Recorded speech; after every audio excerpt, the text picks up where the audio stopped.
O assunto agora aqui no Jornal da Rede Alesp é a Lei de Segurança Nacional. O meu entrevistado é o advogado criminalista Ricardo Martins.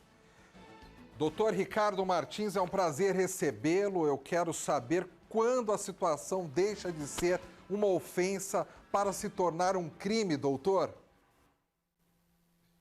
Bom dia, Fábio, tudo bem? É uma honra, uma satisfação participar do programa Alesp. Satisfação nossa. Então, Fábio, é tão complicada, eu prefiro olhar em qual situação que se enquadraria numa lei de segurança nacional. Quando que uma conduta se enquadraria na lei de segurança nacional?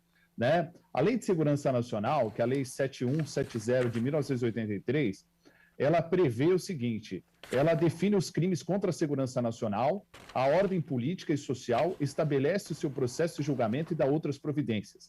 E aí, no artigo 1º dessa lei, Fábio, ela fala o seguinte: esta lei prevê os crimes que lesam ou expõem a perigo a integridade territorial e a soberania nacional, o regime representativo e democrático, a federação e o Estado de Direito, a pessoa dos chefes dos poderes da União. Então, nessas hipóteses de ofensa a essas questões, é que se enquadraria no crime contra a segurança nacional. De resto, Fábio, se enquadraria num crime comum, se for o caso.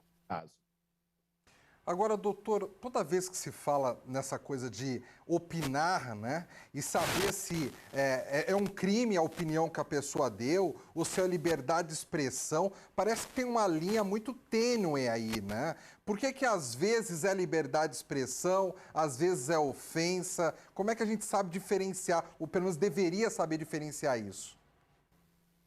Então, Fabiano, no meu ponto de vista é o seguinte: primeira coisa que a gente tem que pautar aqui é o seguinte: essa lei de segurança nacional é uma lei criada em 1983, em pleno estado ditatorial.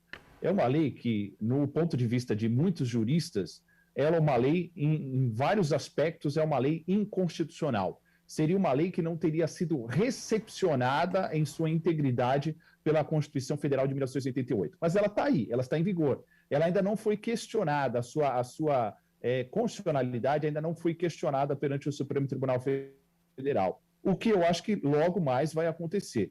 Então fica realmente uma linha muito tênue entre uma crítica e a questão de configurar um crime. No meu ponto de vista, a Constituição Federal de 88, ela é muito clara, que todas as pessoas têm o direito à livre manifestação. Então, a pessoa tem o direito de se manifestar. Então, só vai ser configurado um crime numa hipótese de estar claramente prevista em lei. Agora, a questão é o seguinte: está prevista em lei, mas é uma lei que, no ponto de vista de alguns especialistas, é uma lei inconstitucional. Então, se nós levarmos em consideração a simples crítica, à luz da Constituição de 88, não seria considerado um crime, Fábio.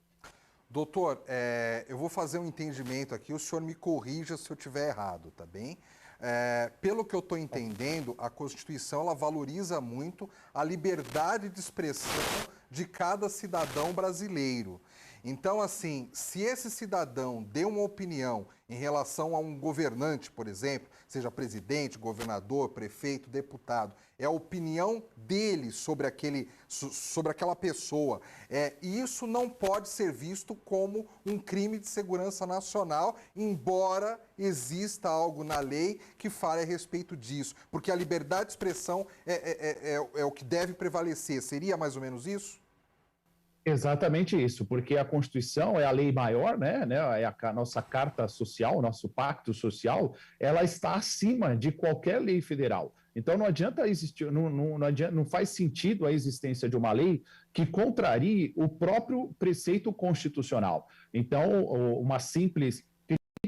um simples comentário a respeito da conduta de um governante, de um membro do Poder Judiciário, não pode, de forma alguma, ser considerado um crime. Até porque, se nós formos pensar dessa forma, Fabio, nós estaríamos vivendo no estado de exceção, no estado ditatorial, onde o Estado não seria passível de críticas. Eu não poderia criticar. O Estado poderia fazer o que ele quer e o que ele bem entende e nós seríamos obrigados a acatar.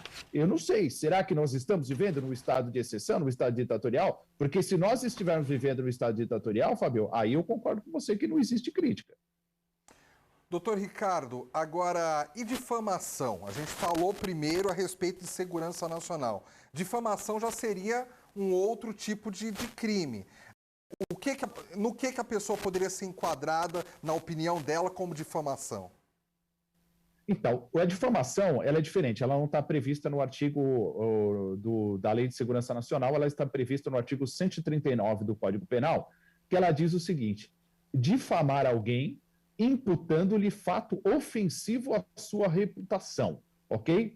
Mas aí que tem uma pena de detenção de 3 meses a 1 ano. Seria, então, o fato de eu tentar denegrir a imagem de alguém, né, difamar essa pessoa, tentar expor a reputação dessa pessoa. Mas o parágrafo único desta lei, ela diz o seguinte: cabe exceção da verdade caso o ofendido seja funcionário público, entendeu, Fabio? Então, se ficar demonstrado que aquilo que aquele funcionário público está fazendo é realmente verdade, então ele não seria considerado difamado, até porque existe uma exceção legal que afastaria o crime caso a conduta seja praticada por um funcionário público, entendeu?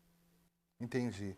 Agora, doutor, nós estamos falando de difamação, nós estamos falando de segurança nacional.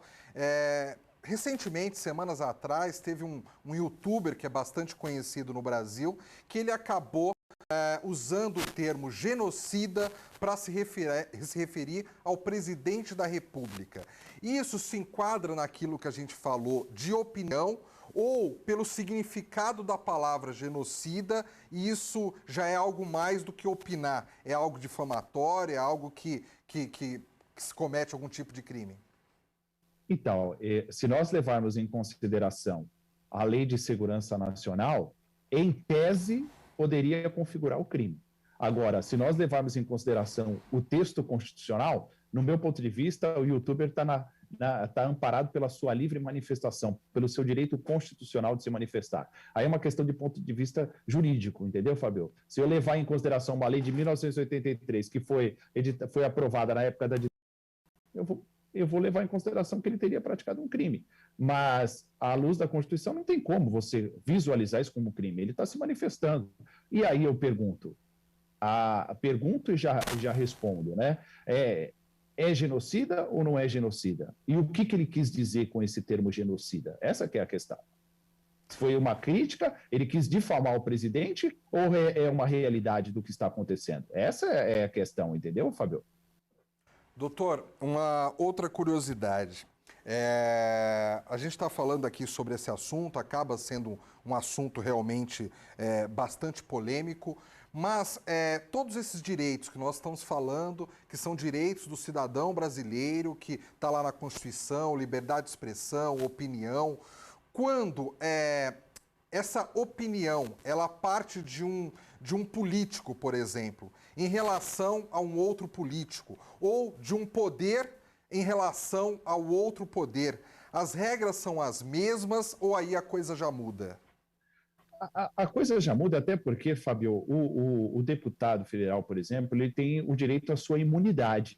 Então, ele pode falar, né, o que ele entende referente às questões ligadas ao exercício da sua função, né? Me parece que nós tivemos um caso um pouco diferente do que aquele foi o caso do deputado que foi preso, né, por determinação do Alexandre de Moraes, porque parece que ele extrapola um pouco da sua imunidade, entendeu? Parece que foi até isso que foi questionado, entendeu, Fabio? Que ele não estaria protegido pela imunidade, porque aí teria um fato um pouco a mais, porque cairia no artigo 18 da Lei de Segurança Nacional, porque seria tentar impedir, com emprego de violência ou grave ameaça, o livre exercício de qualquer dos poderes da União ou dos estados. Então, eu acho que é uma situação bem diferente do Felipe Neto. O Felipe Neto ele fez uma crítica.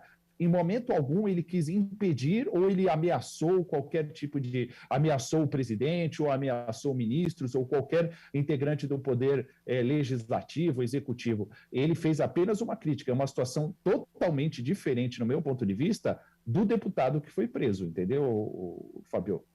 Doutor Ricardo, nós estamos então falando aqui da declaração que o youtuber Felipe Neto deu semanas atrás e também lembramos aqui o deputado Daniel Silveira, deputado federal Daniel Silveira, que acabou também opinando e passando os limites, chegou até a ser preso.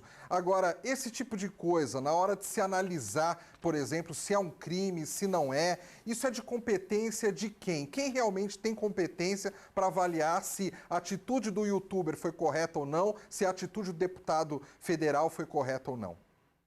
Então, na minha opinião, tem muito questionamento aí, Fábio. A questão é a seguinte, vamos lá, pelo caso do Felipe Neto.